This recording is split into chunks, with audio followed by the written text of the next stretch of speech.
I'm Barbara Minsker from Joyful You. I'm a professor at the university. So I founded Joyful You about 4 years ago because I kept seeing so many busy people around me and parents who were really struggling to try and make their lives work.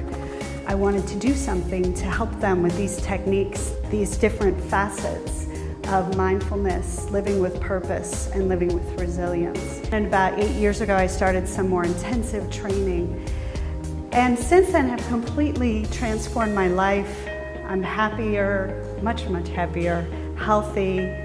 All the illnesses that I had before, some chronic illnesses, are pretty much completely gone. So what we're doing tonight is a sample of the different exercises that we do in this program that's called Mindful Living with Purpose and Resilience. And so we'll give you a sample of each of the 3 facets. So this is the first exercise. It's really about, this is a big part of the Joyful You program, is getting in touch with the inner wisdom that we all have, because you have an amazing amount of inner wisdom. We're not going to be up here to tell you what you should do.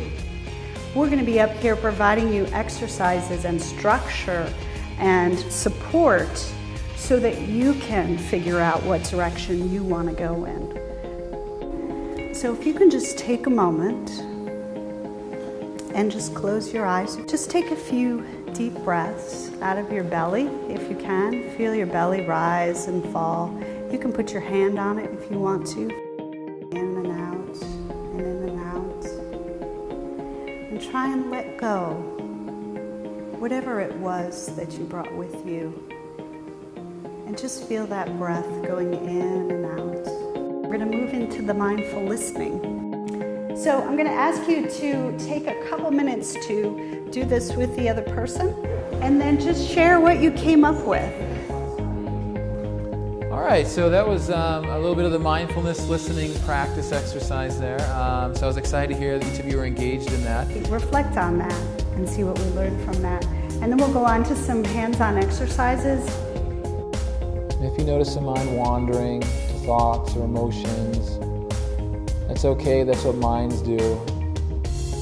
As best you can, simply redirect the mind back to the breath. And then cross your left wrist over your right, like this, and then clasp your hands together, and then fold in like this. Just keep going until you're like this, yes. And hold this close to your chest like that. Now at this moment, I invite you to close your eyes. There you go, yeah, you got it, Tom. There you go, keep going, Tom, you got it, a little bit more.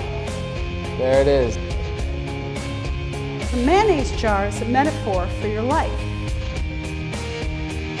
The rocks are the things that are really important to you. Your health, your loved ones. The pebbles are the things that are still important, but maybe not so much. And then the last piece is the sand, and that's all the other crap that everybody has to deal with. So what's the 2 cups of coffee? No matter how busy your life is, you always have time for 2 cups of coffee with a friend. And so the point of the story is, think about that mayonnaise jar. What would happen if you filled it with sand first? You would never have room for your rocks because it's already filled up. So the whole idea of the living with purpose is to figure out what are your rocks and put those in your jar first. And then add the other things and let them sift in around the rocks. So what is a meaningful life is going to be different for every person. And that's what those soulful values and your favorite activities, those are meaningful to you. Think about, as you're doing it, what is it that I really love about it? And in some cases, I have no idea why I love a rhythmic movement. But the fact that I like to be on a steep slope on the edge of what I can handle, there's a huge clue to my soulful value of adventure. So if you can bring just a little bit more of them into your life, you can have a tremendous amount of happiness that comes from that.